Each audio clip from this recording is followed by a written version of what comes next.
24 March 1987 খুলনার মাগুরা জেলায় একটি শিশু জন্মগ্রহণ করেন। কে জানতো এই ছেলেটি একদিন বাংলাদেশ তথা পুরো ওয়ার্ল্ডের ক্রিকেটের মহাতারকা হবে।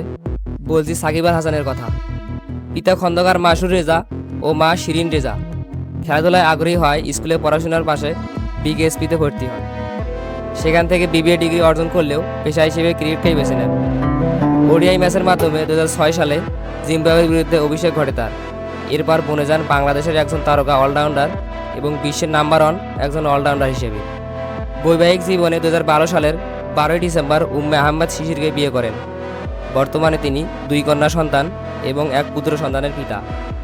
2009 থেকে 2022 পর্যন্ত বাংলাদেশ ক্রিকেট দলের অধিনায়কত্ব করার পাশাপাশি ব্যবসা এবং সর্বশেষ 2024 সালে আওয়ামী লীগ থেকে মাগুরা 1 আসনে সংসদ পদপ্রার্থী নির্বাচিত হন, যদিও তা আগস্টেই ভেঙে যায়। ব্যাট বল ফিল্ডিং সব মিলিয়ে সাকিবকে বাংলাদেশের সর্বকালের সেরা অলরাউন্ডার বলা হয়।